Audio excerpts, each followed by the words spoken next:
I'm Kristen from Pop Culture Planet, and I gotta say, I'm obsessed with the show. I've made my dad watch it too, because he's into time travel, and we watch it as a family. I would love to know what it was like kind of coming into a project like this, because it does feel really different for Hallmark. It's also become one of the biggest shows that they've ever done because of the qualities that it brings in, so I was wondering if you guys could speak to that. When I read the script, we got the first two at the same time, and I'm so grateful that we were able to read two at the same time, because there was so much happening that it at least kind of gave some answers to get an idea of like where we're going with this, because it definitely, I think that was one of the biggest selling points for me, was the fact that we were taking something that was really groundbreaking for, you know, a network that really got this opportunity to just kind of shine and do something darker and, like, I guess, meatier. Flip the script. 100%. Yeah. It was exciting to read it and think what we could do. And I think that a lot of Hallmark viewers were sort of trained to expect a certain type of product, and so knowing that we were going to surprise them and knowing all the specific ways we were going to surprise them. There's a lot of different surprising things about this show, not just the subject matter and the way we're treating it, but also like the writing, the way that it's not, you have no idea what's coming. There's so many cliffhangers, so many exciting things, and like little Easter eggs that once you start going back and you watch it, it's like that Sixth Sense kind of thing where you see the red doorknobs. There's not literally red doorknobs. We don't see dead people. We don't see dead people. Yeah. Anyway, wait.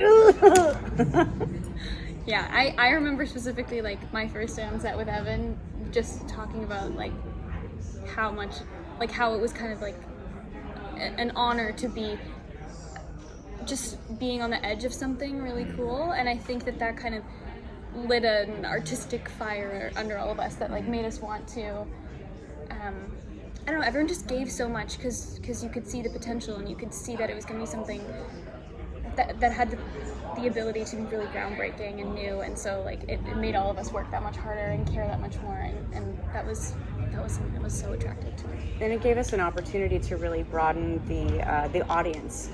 As I know we were just saying right before this, but, you know, I've got family members that were watching, you know, the show going like I would never in a million years have thought that this is what would be coming out of it, and you're just like, just keep watching. Yes. It's a little easy to say now, because after the first season where we were shown that people actually did want to follow us on the story and were interested in it, at the time, at the beginning of the first season, it was a risk.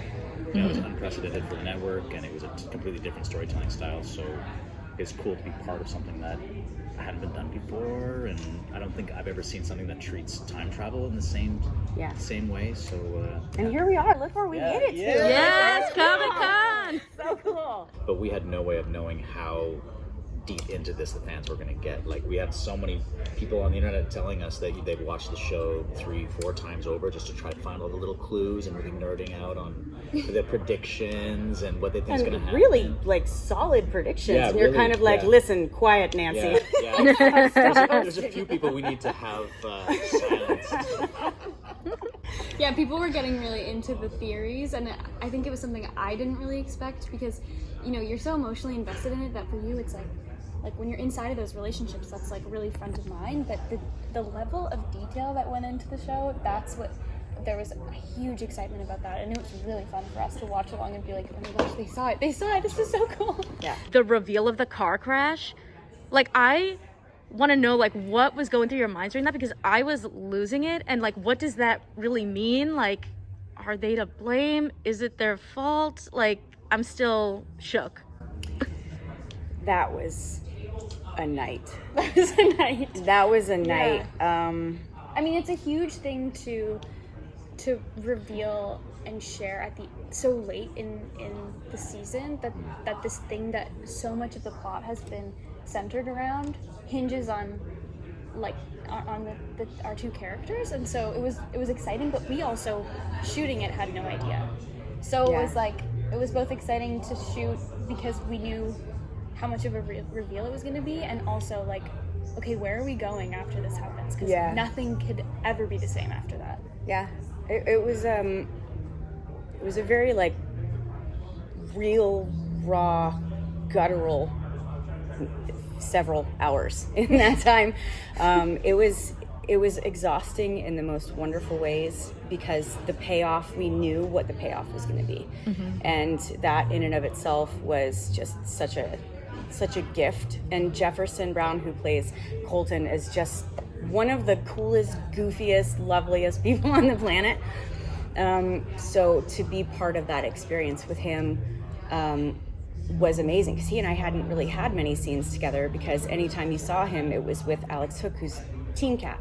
So for me, it was like, whoa, this is heavy. And I got asked if I released some demons in there in those moments, and I was like, yeah, sure as hell. Some demons came out. Yeah, they're just flying around. It's just a few of them did. But I guess now, what does that really mean for, I don't even know if you can answer, like, what does this mean for their time traveling of, like, was it like they were meant to be there because these things were going to happen regardless? Did they now jump in there? What can you share? Well, Elliot is the one who's trying to make sense expert. of it all, and has been trying to do it for 20 years, and has been all through the first season saying, like, what happens will always happen.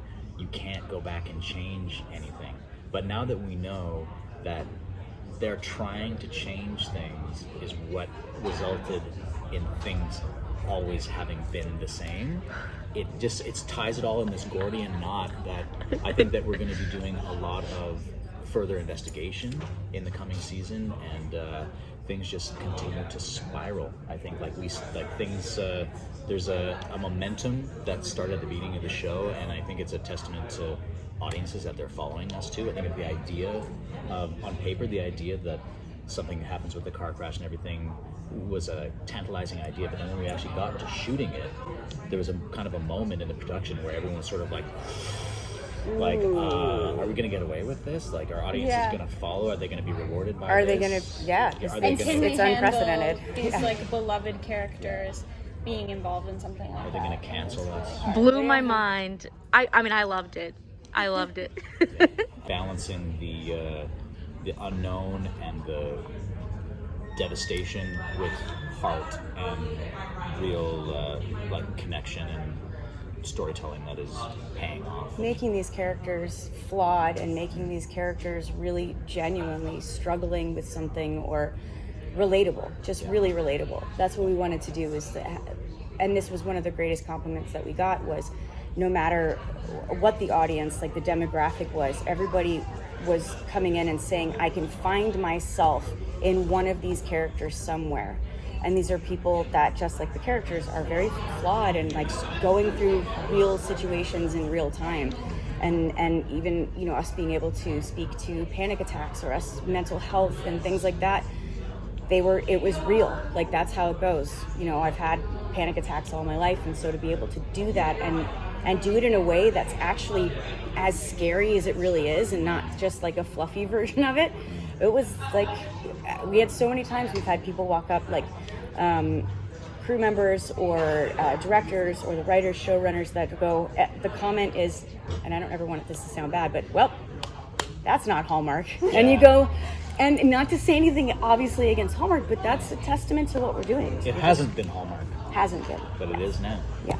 I think something that a lot of viewers were relating to is this idea of, like, it's not too late, we can fix it, but then everyone has a different idea of what fixing it looks like. Like, Dell is like, I'm putting everything away, we're not talking about it. Then we show up and we break everything apart, and Kat's like, Mom, talk to me, and I'm off on my own sleuthing away.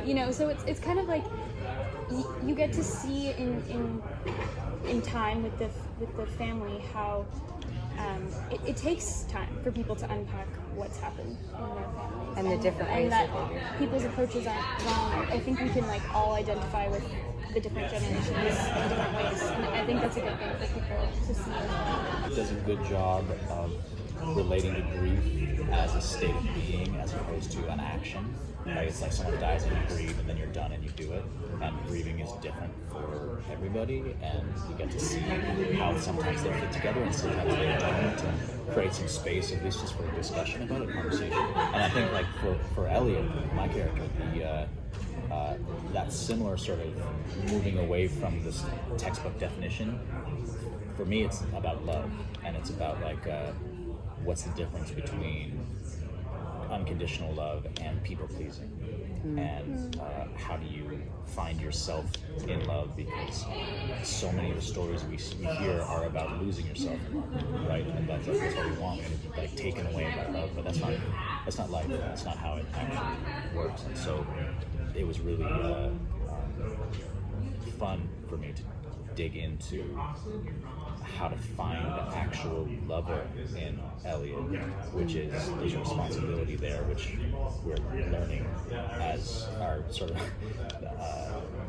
culture gets to talk about it more, that there's, boundaries are important in love, and communication is important in love, and being able to make mistakes and be forgiven is important in love. And you don't hear that in pop songs, and you don't usually see that in rom-coms either. So again, another risk that we're taking, and hopefully paying off. We had this scene where Elliot and Kat, like Elliot has that moment where he's saying, I need to have my own life, I need to have that.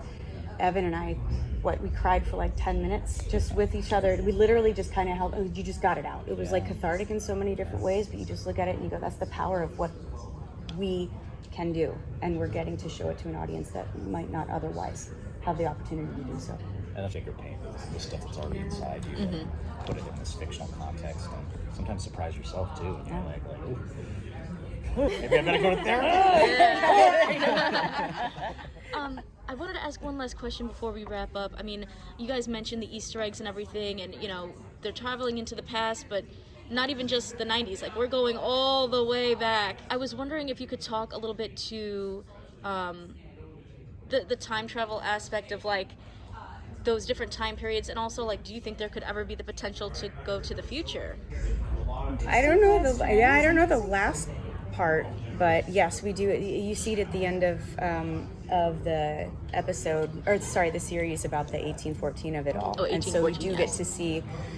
It's where you have an opportunity. The audience has an opportunity to really kind of see the founding like fathers and the birth of the whole Landry kind of like, I don't know, lineage and what that looks like, and how everything in the now for them in the 2024 started here, and just like the spider web that was weaved, and how it's so much to take in for season 2. I'm so excited for people to see where these characters came from. Yeah.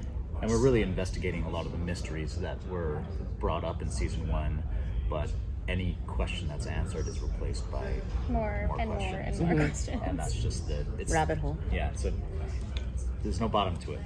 By having that little teaser of going back to 1814, you just realize how long this, I don't know if it's a gift or curse of the pond is, and that just opens up like such a huge world of possibilities. And I think that our audience is ready for all that. So we're lucky that we get to do it again. Yeah. I'm ready, for sure. Consider subscribing if you like my videos, and if you want to talk more TV and movies with me outside of the comments section, check out my Patreon at patreon.com/kmaldo. If you like this one, you can check out more of my videos right over here.